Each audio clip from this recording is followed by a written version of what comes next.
2022 accounts pass paper பேசி விடுகிறேன். நேற்று 1ல இருந்து 10 வரைக்குமான கேள்விகள் செஞ்சோம். இன்னைக்கு 11ல இருந்து ஒரு 30 மட்டும் பார்ப்போம். ஏற்கனவே பேப்பர் செஞ்சால் கேக்குதா? ஏற்கனவே ட்ரை பண்ண மாதிரி ட்ரை பண்ணி மாத்திக்கிறீங்களா? சரி,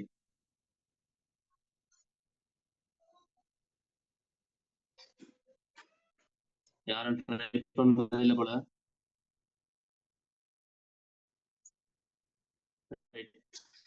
ஓகே, பிரச்சனை இல்லை. ஆமா, செஞ்சிருப்போம். 2022 பேப்பர் எடுத்துக்கொள்ளுங்க. 11வது கேள்வியிலேருந்து அடிப்போம். 11வது கேள்வி பாருங்க. பின்வரும் தகவல்கள் அனுசா ஆடை உற்பத்தி கம்பெனியின் கணக்கு பதிவேடுகளில் இருந்து பிரித்தெடுக்கப்பட்டுள்ளன. உற்பத்தி கம்பெனியிலிருந்து பிரித்தெடுக்கப்பட்ட தகவலாம். 11வது கேள்வி. தகவல்கள் தந்திக்குது. நான் இப்ப சொல்லிடுறேன், கேள்வியை பார்த்தோன்னே நேரடியா கேள்விக்கு தான் போகணும். தகவல்களை வாசிச்சு நேரத்தை வீணடிக்க கூடாது. நேரடி கேள்விக்கு பேத்துட்டு ஒரு தகவல்களை பார்த்து சரி.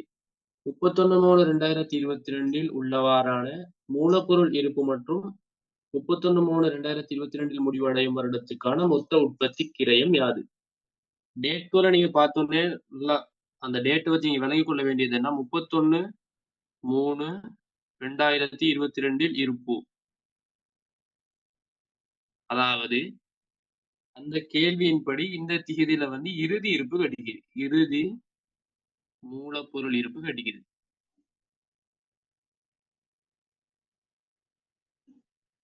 அதே மாதிரி அதே உற்பத்தி லேசான கேள்வி. தகவல்களை பார்த்தோன்னு நீங்க விளங்கிக் கொள்ளணும். இந்த கேள்வி எப்படி ஆன்சர் எடுக்கிறதுன்னு சொன்னா, உற்பத்தி கிரைய கூற்று ஒன்றின் மூலமாக இலகுவாக ஆன்சர் எடுக்கலாம். உற்பத்தி கிரைய நீங்க லேசா ஆன்சர் எடுத்துக்கொள்ளலாம். இப்ப தகவல் ஆரம்பத்திருந்தா உற்பத்தி கிரைய கூற்ற ஃபார்மட் தெரியுது உங்களுக்கு. கட்டாயம் பாடமாக்கி வச்சுக்கொள்ளணும். உற்பத்தி கிரைய கூற்ற ஃபார்மட் முதல்ல உதாரணத்துக்கு நான் நார்மலா அரவணைக்கில் எழுதுறேன்.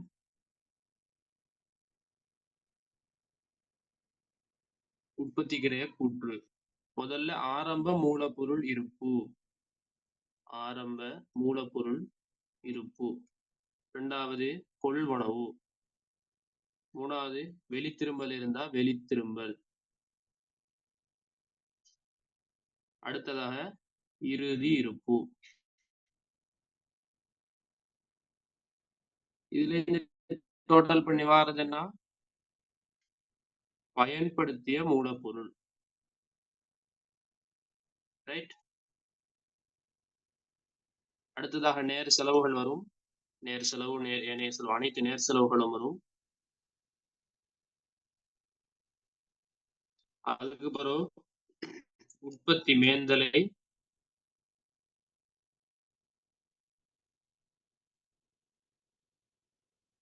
உற்பத்தி மேந்தலைகள் வரும். இறுதியாக குறைவேலை இருப்பு சீராக்கம் வரும்.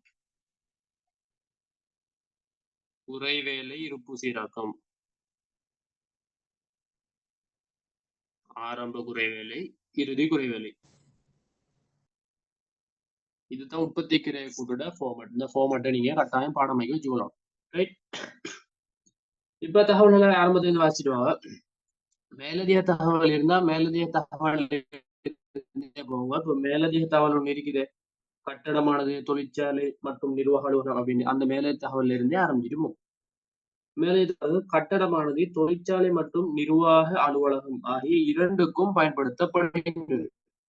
கட்டடத்தை பயன்படுத்த. அப்போ கட்டடத்தின் மொத்த தளப்பரப்பின் 80% தொழிற்சாலைக்கு பயன்படுத்தப்படுகின்றது. 80% தொழிற்சாலைக்கு பயன்படுத்தப்படுதாம். ரைட். இந்த தகவல் தந்தீங்கன்னா கட்டடத்துல செலவுகளுக்கு தான், அதாவது உற்பத்தி மேந்தல், கட்டட வாடகை அல்லது மின்சாரம், அந்த செலவை எப்படி காட்டுறதுன்னு பிடிக்கிறதுக்காக தான் அந்த தகவல் தந்தீங்கன்னா. இப்போ வணிகத்தின் கட்டட வாடகை செலவு 20,000 ரூபாய். இந்த 20,000த்துல 80%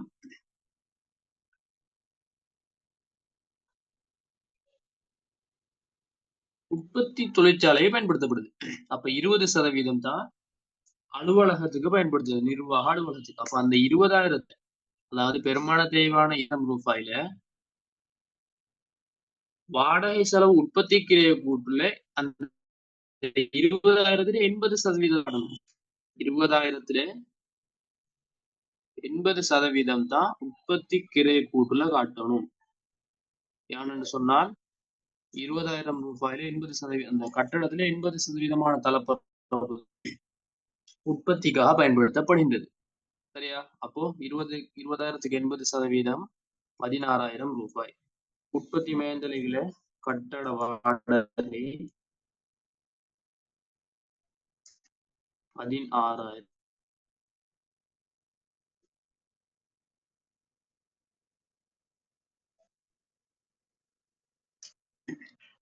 ரைட். அடுத்தது இப்ப ஆரம்பத்துல இருந்து தகவல்களை வாசிட்டு வந்து சரி. 1/4/2021 மூலப்பொருள் இருப்பு 2,000 ரூபாய். 1/4/2021 மூலப்பொருள் 2,000.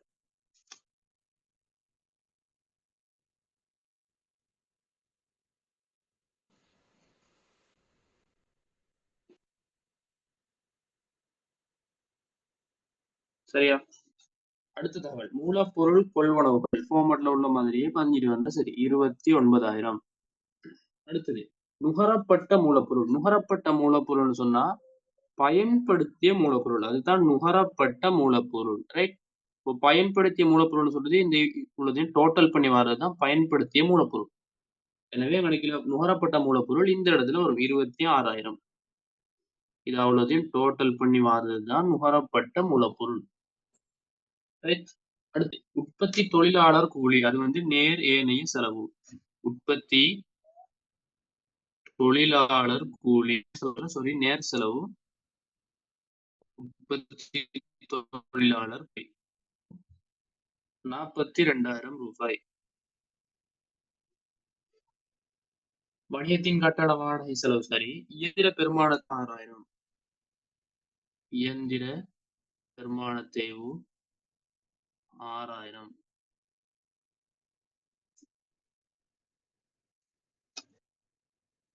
ரைட். ஆரம்ப குறைவேலை இருப்பு இறுதி குறைவேலை இருப்பு தொடர்பான தகவல் தரையில டோட்டல் பண்ணினீங்களாதான்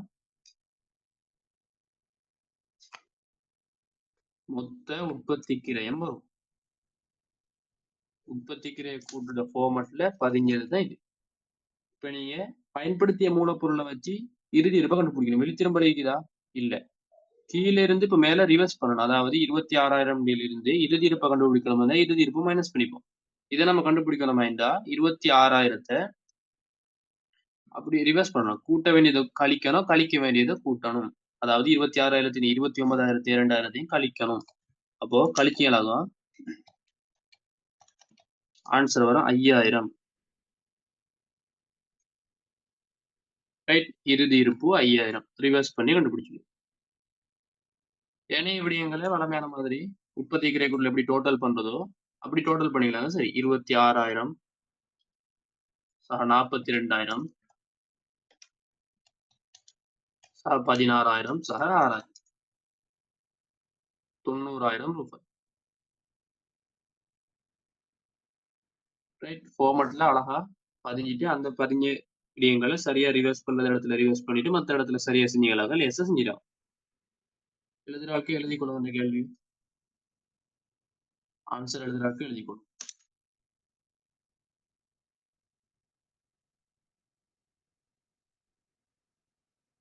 கதைக்கிறது விளங்குறது தானே? வாய்ஸ் கிளியர் தானே? யாராவது ஒரு செக்ல போடும் வாய்ஸ் கிளியர் ஆயிடும்.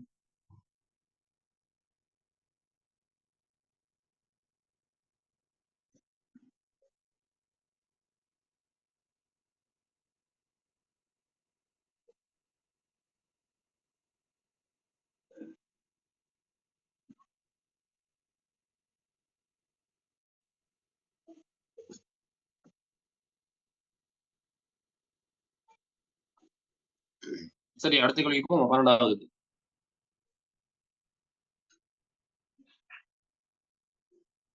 அடுத்தது பாருங்க 12வது கேள்வி.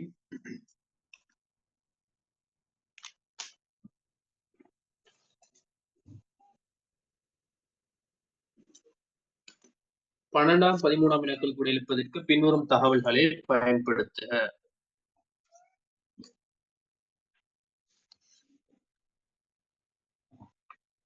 12ஆம் 13ஆம் வினாக்களுக்கு பின்வரும் தகவல்களை பயன்படுத்திடுமா. கேள்வியை நேரடியாக வாசிச்சு பாருங்க. 12வது கேள்வி 31/3/2022 முடிவடையும் மாதத்துக்கான கொள்வனவுகளும்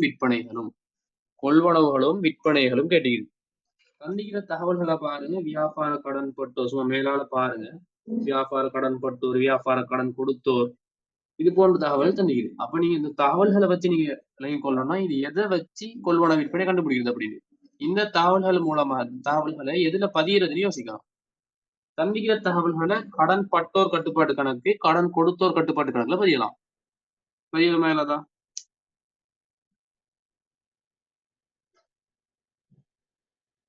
கடன் பட்டோர் கட்டுப்பாட்டு கணக்கு,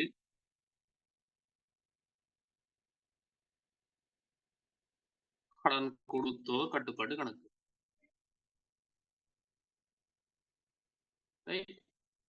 தந்திக்கிற தகவல்களை அதுல லேசா பதியலாம். இப்ப தகவல்கள் வாசிக்கலாம். கேட்டீங்க கொள்வனவும் விற்பனையும் 2022 அக்கௌண்ட்ஸ் பேப்பர்.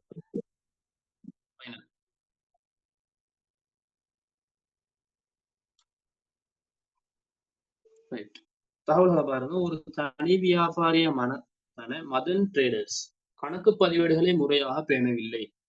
31/3/2022 மற்றும் 1/3/2022 அதாவது இறுதி திகதி மற்றும் ஆரம்ப திகதியில் உள்ள தகவல்கள் தந்தியில் உள்ளவாறு நிறுவனத்தின் சில சொத்துக்களும் பொறுப்புகளும் கீழே தரப்பட்டுள்ளன. மேலேயே தகவல்களை சும்மா மேலால பார்த்துட்டு வாங்க. 31/3/2022 முடிவுடைய மாதத்தில் நிறுவனம் வியாபார கடன் பட்டோரிடமிருந்து ரூபாய் 50,000 சேகரித்ததுடன் ரைட் ஆனதுல ஸ்டாப் பண்ணிட்டு வியாபார கடன் பட்டோரிடமிருந்து ரூபாய் 50,000 சேகரித்துக்கிறான். கடன் பட்டோர்ல காசு தந்திக்குது. அதாவது கடன் பட்டோரிடம் 50,000 ரூபாய் காசு பெற்றுகிறோம். கடன் பட்டோர் காசு தந்தா என்ன பதிவு? காசு கட்டுப்பாட்டு கணக்கு வரவு, கடன் பட்டோர் கட்டுப்பாட்டு கணக்கு செலவு. காசு 50,000. தொடர்ந்து வாசிங்க. வியாபார கடன் கொடுத்தோருக்கு ரூபாய் 25,000 செலுத்தி இருந்தது. கடன் கொடுத்தோருக்கு காசு செலுத்தின என்ன பதிவு? கடன் கொடுத்தோர் கட்டுப்பாட்டு கணக்கு வரவு, காசு கட்டுப்பாட்டு கணக்கு செலவு. எனவே கடன் கொடுத்தோர்ல வரவு பக்கம் 25,000. மேலதிக தகவல்ல பதிவு. தொடர்ந்து வாசிக்க. இந்நிறுவனமானது விற்பனை விலையில் மீது 25% இலாபம் வைத்து பொருட்களை விற்பனை செய்கிறது. அனைத்து கொள்வனவுகளும் விற்பனைகளும் கடனடியில் தான் மேற்கொள்ளப்படுது. அப்ப விற்பனை கடன் கொள்வனவு கண்டுபிடிச்சா சரி.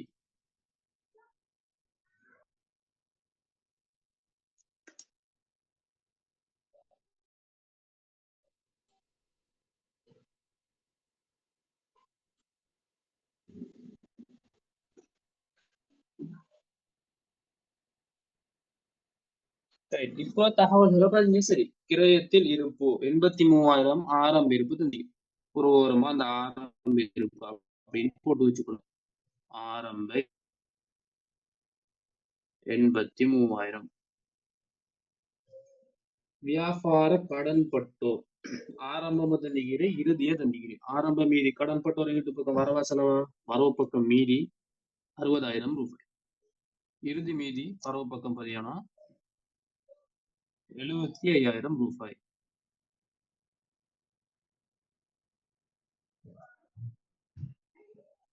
மீதி சென்றது மீதி வந்தது.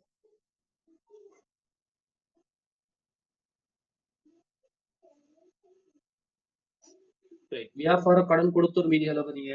ஆரம்ப மீதி 5,000, கடன் கொடுத்தோர் செலவு மீதி 5,000, இறுதி மீதி 15,000. தகவல்களை வச்சு அந்த தகவல்கள் இருந்து எப்படி ஆன்சர் எடுக்கணும்னு பார்த்தா சரி.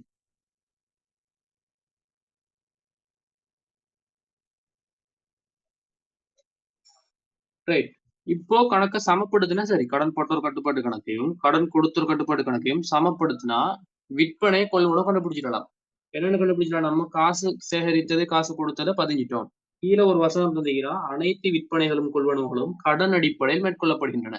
இப்ப வேற எந்த தகவல்களும் தரையில கடன் விற்பனை கடன் கொள்வனவு கண்டுபிடிச்சா நிறுவனத்துல விற்பனை கொள்வனவு கண்டுபிடிச்சிடலாம். ரைட். சமப்படுத்த சரி. 1.25 65,000 ரூபாய். கடன் போட்ட ஒரு பக்கம் மறுபக்கம் இருந்தா என்ன அது விற்பனை. அதே மாதிரி கடன் கொடுத்து வர சமப்படுத்தினா 25 15 40, செலவு பக்கம் 35,000 ரூபாய் கொள்வனவு. ரைட். கேட்டுக்கிற கேள்வி விற்பனையும் கொள்வனவும். விற்பனை 65,000, கொள்வனவு 35,000. ஆன்சர் வந்து 5வது ஆன்சர். 12வது கேள்விக்கு 5வது ஆன்சர். கொள்வனவு 35,000, விற்பனை 65,000.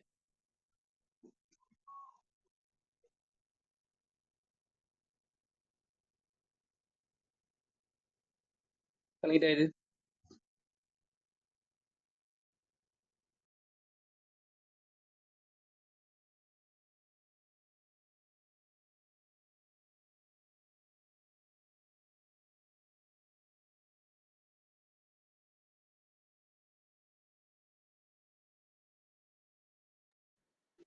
ரைட்.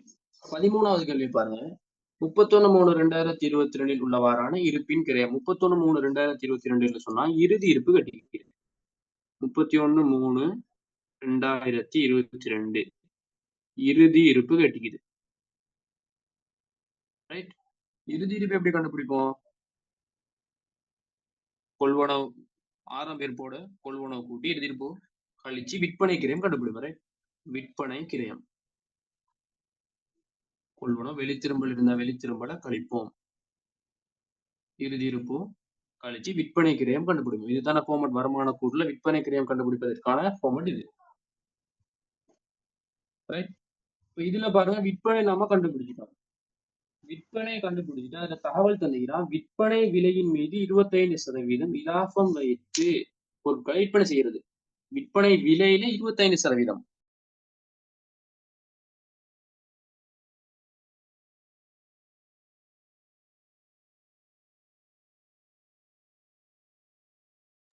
விற்பனை விலையில 25% சொன்னா ஒரு சமன்பாடு இது. இலாபம் அந்த சதவீதத்தோட கண்டுபிடிக்கிறதுக்கு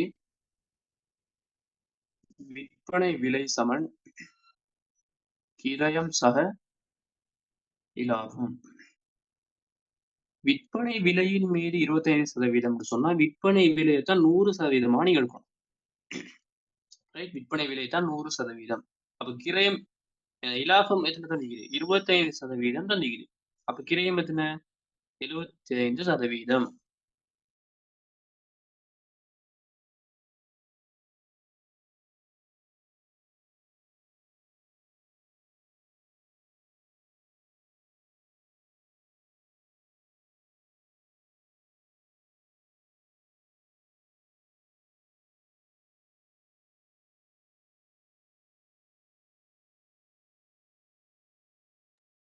ரைட். அப்ப விற்பனை விலை அப்படின்னு தந்து விற்பனை விலையின் மீது 25% சொன்னா விற்பனை விலையை 100ஆக எடுக்கணும். இலாபத்தை 25% எடுத்தா 75% கிரயம்.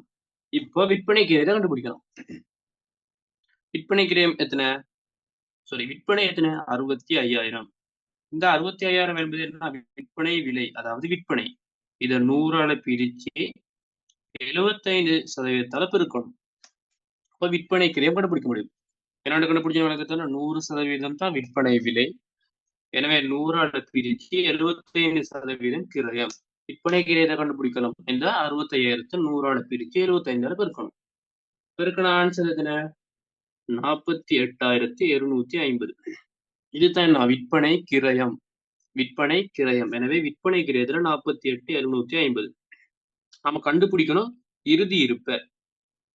தகவல்களை மீதிக்கிற தகவல்களை பெருதி செஞ்சுட்டு ஆன்சரை லேசா எடுக்கலாம். கொள்வனவு எத்தனை கண்டுபிடிச்சா அப்புறம் 35,000. இப்போ 35,000 கொள்வனவுல போடுவோம். வெளித்திரும்பல் எதுவும் மிக்குதா? வெளித்திரும்பல் தொடர்பாக எந்த ஒரு தகவலும் தரையில. இறுதி இருப்பிடமும் இப்போ இந்த இதுல இருந்து ரிவர்ஸ் பண்ணுவதன் மூலமா லேசா கணக்கு எடுக்கணும். 48,750 ரிவர்ஸ் பண்ணும்போது கூட்ட வேண்டியது கழிக்கணும், கழிக்க வேண்டியது கூட்டணும், எதிராக செய்யணும். 48,750 இருந்து 35,000 83,000 கழிச்சா சரி.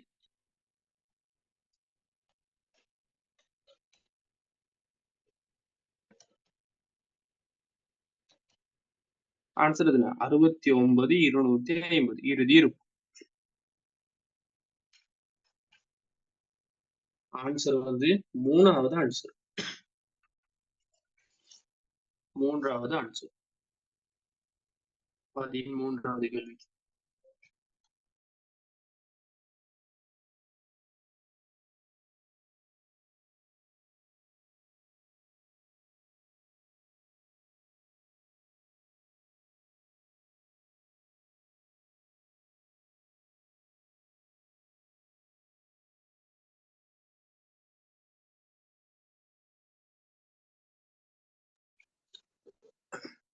எழுதுறாட்கள் எழுதி கொள்ளுங்க.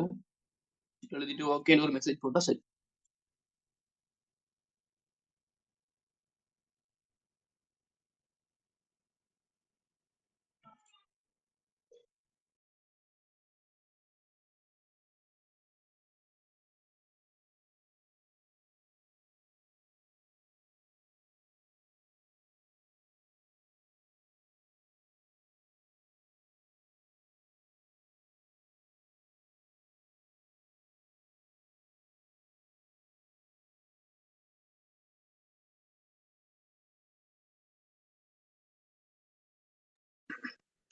ரைட், அடுத்த கேள்வி போவோம். 14வது.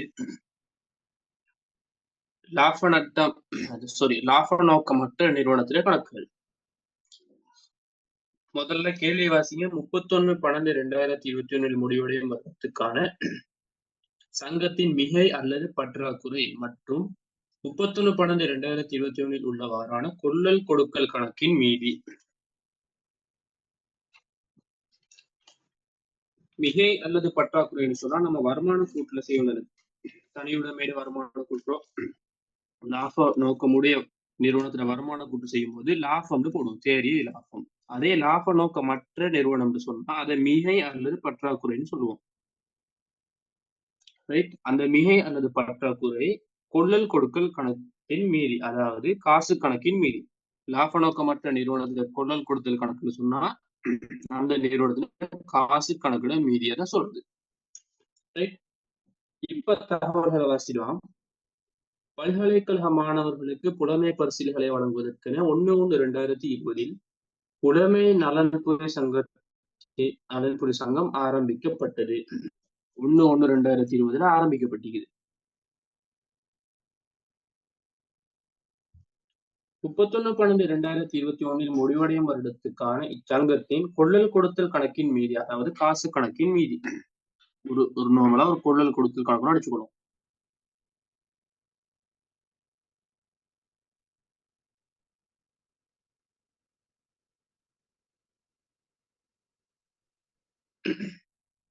கணக்கின் விவரங்கள் பின்வரும் இருந்தன. எனினும் இது 2021ஆம் ஆண்டு வருடத்துக்கான புலமை பரிசில் கொடுப்பனவரை உள்ளடக்கி இருக்கவில்லை. அதாவது 2021 கொடுத்த புலமை பரிசில்கள தகவல்கள் உள்ளடங்கவில்லையாம். ரைட், தொடர்ந்து வாசிங்க. 1/1/2021 மீதி 1500.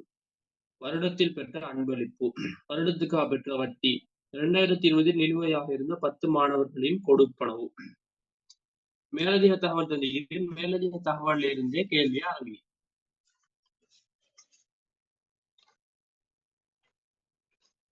மேலதிக தகவல் வாசி பாருங்க. அன்பளிப்புகளானவை அவை பெறப்படும் வருடத்தில் வருமானமாக இனங்காணப்படுகின்றன. எனவே வருமான இதுல மிகை அல்லது குறை கேட்டிக்குது. மிகை அல்லது குறை பார்க்கணுமா, வருமானங்கள் எல்லாத்தையும் கூட்டி அதுல இருந்து செலவுகள் எல்லாத்தையும் கழிச்சா சரி. வருமானங்கள், செலவுகள். இதுல சொல்லிக்கிட்டு அன்பளிப்புகளானவை அவை பெறப்படும் வருடத்தில் வருமானமாக இனங்காணப்படுகின்றது. அன்பளிப்பு எத்தனை ரூபா? 2000. அதாவது 3 சைக்கிள் இல்லாம 2000 அன்பளிப்பு.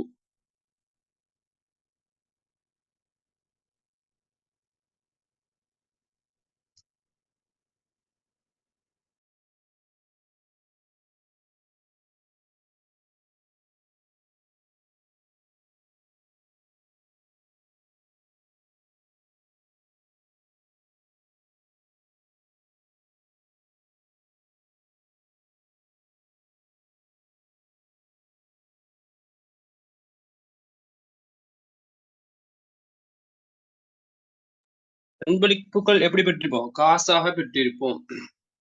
ரைட், காசாக பெற்றிருந்தால் கொள்ளல் கொடுத்தல் கணக்குல அன்பளிப்பு காசு அதிகரிப்பு. எனவே வரவு பக்கம் 2000 3 சைஃபர் இல்லாம். தொடர்ந்து வாசிங்க. ஒவ்வொரு மாணவனுக்கும் வருடாந்த புலமை பரிசிலாக ரூபாய் 24,000 கொடுக்கப்படுகிறது. ஒரு மாணவருக்கு 24,000 ரூபாய். அதாவது மாதாந்தம் 2,000 ரூபாய். 2,000 தர 12 மாதாந்தம் 2,000 படி 24,000 கொடுக்கப்படுது ஒரு வருடத்துக்கு. இது மாதம் ஒன்றுக்கு ரூபாய் 2,000 செலுத்தப்படுகின்றது. 2021ஆம் வருடத்தில் புலமை பரிசில்களுக்காக தெரிவு செய்யப்பட்ட மாணவர்களின் மொத்த எண்ணிக்கை 90 காணப்பட்டது. புலமை பரிசில் கொடுக்கிறது ஒரு செலவாக, அதாவது லாப நோக்கமற்ற நிறுவனம் என்பதால புலமை பரிசில் கொடுப்பன ஒரு செலவாக கருதப்படும் இந்த நிறுவனத்துல. அது விளங்கிட்டா? புலமை பரிசில் கொடுக்கணும், அதுதான் ஒரு செலவு இந்த நிறுவனத்துக்கு. லாப நோக்கமற்ற நிறுவனம் என்பதால இந்த நிறுவனத்துடைய செலவு புலமை பரிசில் கொடுப்பனவு. 90 மாணவர்கள் தெரிவு செய்யப்பட்டிருக்கலாம். தொடர்ந்து வாசிங்க. இவர்களுள் 75 மாணவர்களுக்கு முழு வருடத்துக்குமான புலமை பரிசுகள் செலுத்தப்பட்டிருந்ததுடன் எஞ்சியுள்ள மாணவர்களுக்கு 10 மாதங்களுக்கு மட்டுமே செலுத்தப்பட்டிருந்தது. நம்ம வருமான கூற்று செய்யறது என்ன அடிப்படையில்? அட்டூர் அடிப்படையா, காசு அடிப்படையா? வருமான கூற்று மற்றும் இந்த மிகை குறை காண்ற வருமான செலவு கணக்கு என்பவை அட்டூர் அடிப்படையில் செய்யப்படுகிறது. எனவே நிறுவனத்துக்கு அந்த வருடத்தில் ஏற்பட்ட அனைத்து செலவுகளையும் கணக்குல காட்டணும். அதாவது உதாரணத்துக்கு 90 மாணவர்கள் தந்திக்குது. 90 மாணவர்கள் புலமை பரிசுகளுக்கு தெரிவு செய்யப்பட்டனர். ஆனால் அந்த புலமை பரிசுகளை எத்தனை பேருக்கு கொடுத்திக்கிறோம்? நம்ம 75 பேருக்கு தான் கொடுத்திக்கிறோம். 90 பேர் தெரிவு செய்யப்பட்டிருக்குது, 75 பேருக்கு தான் கொடுத்திருக்கிறோம். மிச்சங்கிற 15 பேருக்கு மாதாந்தம் 2,000 படி 10 மாதங்களுக்கு தான் கொடுத்திக்கிறோம். ரைட்? இது கணக்கு பார்க்கறது பொருள் கொடுத்தல் கணக்குக்கு மாத்திரம். நம்ம புலமை பரிசில் கொடுக்கணும் வருமான கூட்டுல, அதாவது வருமான செலவு கணக்குல பார்க்கும்போது 90 பேருக்கு கொடுத்த அமௌண்ட் தான் பார்க்கணும். எனவே 90 தர 24,000 ஒரு வருடத்துக்கு ஒரு மாணவனுக்கு 24,000 சொன்னா 90 பேர் கொடுத்திக்கிறோம். 1,800. சரியா? இது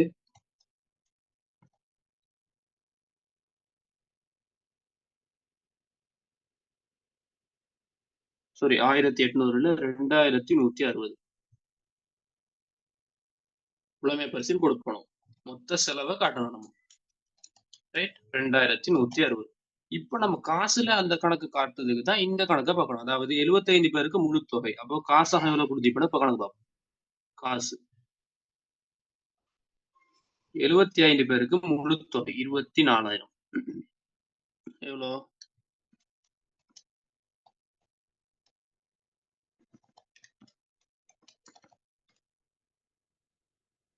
1,800. மீதமுள்ள 15 பேருக்கு 10 மாதங்களுக்கு கொடுத்துக்கிறோம். அதாவது 15 தர 10 மாதத்துக்கு எவ்வளவு? ஒரு மாதத்துக்கு 2,000 சொன்னா 10 மாதத்துக்கு 20,000 ரூபாய்.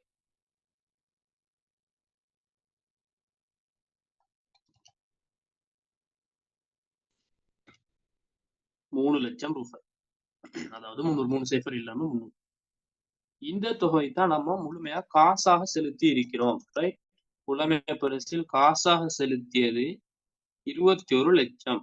இந்த கணக்கு, இந்த அமௌண்ட் வந்து 21 லட்சத்தை தான் நம்ம வருமானம், சாரி கொள்ளல் கொடுத்தல் கணக்குல போடுவோம். புலமை பரிசில் 2,100. ரைட்டா? இது விளங்கிட்டா? வருமான செலவு கணக்கு அட்டூர் அடிப்படையில் செஞ்சதால முழு தொகையை போட்டேன். கொள்ளல் கொடுத்தல் கணக்கு காசு அடிப்படையில செய்யறது, அதாவது காசாக வந்தாதான் செலுத்தியதை நான் போடணும். அதனால காசாக எவ்வளவு செலுத்திக்கிறோமோ அந்த அமௌண்ட் மட்டும் போடுகிறேன். ரைட்? இப்போ அந்த மேல நம்ம வாசிய தகவல்களை பிரதி செஞ்சுட்டு கணக்கு செஞ்சு சரி. 1/1/2021 மீதி கொள்ளல் கொடுத்தல் கணக்கு மீதி, அதாவது காசு கணக்கு மீதின்னு வச்சுக்கொள்ளுங்க. உதாரணமா காசு கணக்கு மெயின் பண்ணணும். பேர் மட்டும்தான் வேற, காசு கணக்கு தான் அது. வரவு பக்கம் வரும் மீதி 1,500. வருடத்தில் பெற்ற அன்பளிப்புகள் 2,000. அது அன்பளிப்பு அங்கே பதிஞ்சிட்டு வருமானமாக பதிஞ்சாச்சு. வருடத்துக்காக பெற்ற வட்டி 180. வட்டி காசாக பெற்றிக்கிறோம் 180. அதே மாதிரி வருமான கூட்டுல, வருமான செலவு கணக்குல வட்டி வருமானம் 1,80,000 போட்டுரும். 2020 நிலுவையாக இருந்த 10 தகவலின் வருஷம் கொடுக்கணும். அதாவது கடன் நிலுவையாக இருந்த கொடுப்பனவு 20,000 இந்த வருடம் செஞ்சு கடந்த வருட கொடுப்பனவு 20. வேற தகவல் இருக்குதா? வேற எந்த தகவலும் இல்லை. சமப்படுத்தினா சரி.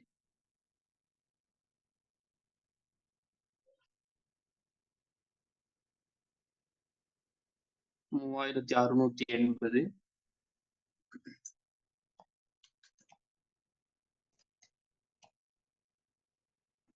1,560 மீதி வந்தது.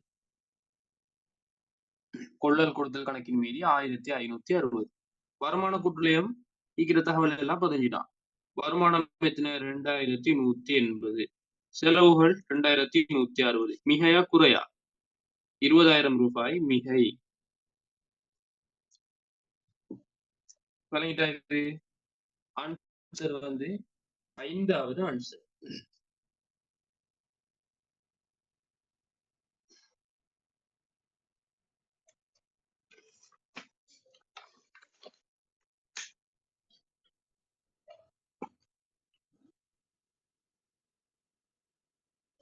ஐந்தாவதுல 3வது ஆன்சர். 20,000 ரூபாய் மிகை, 1,560 கொள்ளல் கொடுத்தல் கணக்கின் மீதி. இது விளங்கிட்டா? எழுதுற ஆட்கள் எழுதி கொள்ளும்.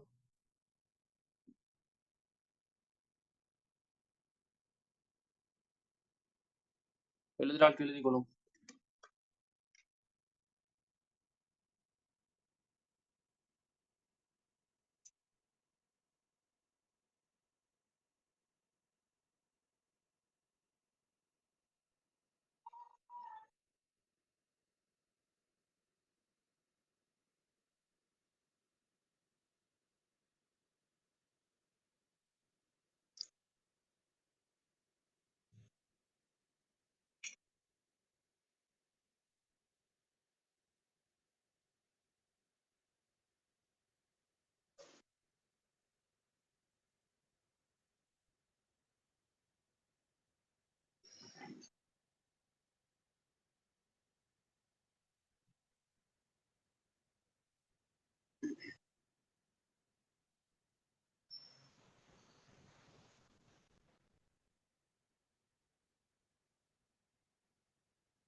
எழுதியாச்சா?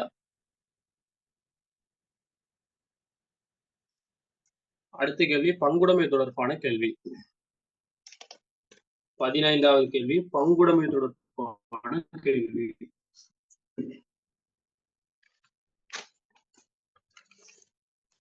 பங்குடைமை தொடர்பா நீங்க பார்க்க வேண்டியது பங்குடைமை 1890ஆம் ஆண்டுட 24ஆம் பிரிவு 42ஆம் பிரிவு இது தொடர்பான சட்டங்களை பாத்தீங்கன்னா சரி. 24ஆம் பிரிவு என்பது அந்த இலாப நட்டங்கள் சமன், மூலதனத்துக்கு வட்டி இல்லை, சம்பளத்துக்கு உரிமை இல்லை, இது போன்ற சட்டங்கள். 42ஆம் பிரிவு ஒரே ஒரு சட்டம் தான். பங்காளர் விலகும் போது அல்லது இறப்பு எய்தும் போது அவருக்கு கொடுக்க வேண்டிய தொகை உடனே செலுத்துனா, அப்படி செலுத்த தவறுனா 5% வட்டி செலுத்தணும். இதுதான் அந்த சட்டம். இப்ப கேள்வி வாசிங்க.